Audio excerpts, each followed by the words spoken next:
नमस्कार, मैं हूं आपके साथ मयंक। देखिए, पश्चिम बंगाल से एक बड़ी खबर आई है, एक बेहद अहम खबर आई है। ममता बनर्जी ने जिन जातियों को ओबीसी यानी अन्य पिछड़ा वर्ग की लिस्ट में डाला था, अब बीजेपी ने यानी शुभेंदु सरकार ने उन सभी जातियों को आरक्षण की लिस्ट से बाहर कर दिया है। देखिए, इसमें तमाम मुस्लिम जातियां भी थी। शुभेंदु अधिकारी सरकार ने एक नया नोटिफिकेशन जारी करते हुए यह कह दिया कि 2010 से पहले की जो ओबीसी सूची है अब वही लागू होगी और उसी फॉर्मूले पर आगे की नौकरियों और शिक्षण संस्थाओं में आरक्षण मिलेगा। इस फैसले के बाद अब राज्य में केवल 66 जातियों या वर्गों को ही सरकारी नौकरियों और शैक्षणिक संस्थाओं में 7% के आरक्षण का लाभ मिलेगा। सरकारी दस्तावेजों के अनुसार यह वही सूची है जो वर्ष 2010 से पहले लागू थी और जिस पर किसी भी अदालत ने आपत्ति नहीं जताई थी। यानी 2010 के समय जो जातियां शामिल थीं आरक्षण की लिस्ट में, जो 7% आरक्षण है उसमें, अब उन्हीं को फिर से शामिल कर लिया गया है। बाकी की जो जातियों को शामिल किया था ममता सरकार ने, उसमें कई मुस्लिम वर्ग और मुस्लिम जातियां थीं, उन सबको हटा दिया गया है। यह वही सूची है जो वर्ष 2010 से पहले लागू थी और जिस पर किसी भी अदालत ने आपत्ति नहीं जताई थी, यानी जिस पर कोई कंट्रोवर्सी नहीं थी। सरकार का कहना है कि यह फैसला आरक्षण प्रणाली को कानूनी और पारदर्शी बनाने के लिए उठाया गया है, ये कहना है शुभेंदु अधिकारी सरकार का। पश्चिम बंगाल में ओबीसी आरक्षण की व्यवस्था लंबे समय से विवादों में रही है।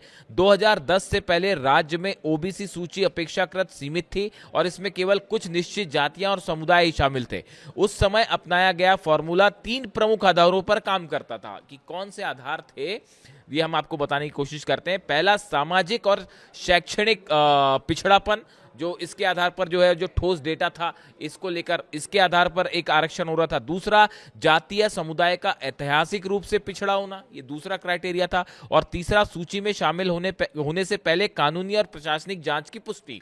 ये 3 आधार थे जिसके द्वारा जो है 2010 में जातियों को आरक्षण सूची में शामिल किया गया था।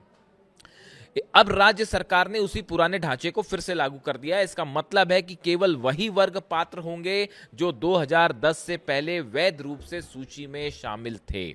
नए नोटिफिकेशन के मुताबिक अब राज्य में कुल 66 जातियां समुदाय ही ओबीसी आरक्षण के दायरे में रहेंगे। इन्हें ही सरकारी नौकरियों और अन्य सरकारी पदों पर 7% आरक्षण का लाभ मिलेगा। सरकार ने स्पष्ट किया है कि 2010 के बाद जिन दर्जनों जातियों को ओबीसी सूची में शामिल किया गया था उनकी वैधता पर सवाल उठे थे और अदालतों में कई मामलों में उन्हें अनियमित या अवैध माना गया था। इसी आधार पर अब इन नई एंट्रीज को सूची से हटा दिया गया है। अब इसका मुस्लिम जातियों पर क्या असर होगा? इस फैसले का सबसे बड़ा असर कई मुस्लिम समुदायों पर पड़ा है जिन्हें 2010 के बाद ओबीसी सूची में शामिल किया गया था। नए आदेश के अनुसार इन समुदायों को अब 66 जातियों की अंतिम सूची से बाहर कर दिया गया है। सरकारी सूत्रों का कहना है कि निर्णय किसी धार्मिक आधार पर नहीं बल्कि कानूनी और प्रक्रियात्मक आधार पर लिया गया है। यानी जिन समुदायों का समावेश बाद में हुआ था और जिन पर न्यायिक आपत्तियां थी उन्हें हटा दिया गया है। इस तरह का दावा सरकार की तरफ से। बीजेपी का कहना है, मुख्यमंत्री शुभेंदु अधिकारी का कहना है कि ओबीसी की लिस्ट में गड़बड़ी की गई थी, उसे सुधारना बहुत जरूरी था। सरकार ने आखिरकार पुराने और कानूनी रूप से मजबूत फॉर्मूले को लागू कर दिया है। वहीं तृणमूल कांग्रेस ने, टीएमसी ने इसको लेकर खासी आपत्ति जताई है। ममता बनर्जी ने इसको लेकर सख्त नाराजगी जताई है।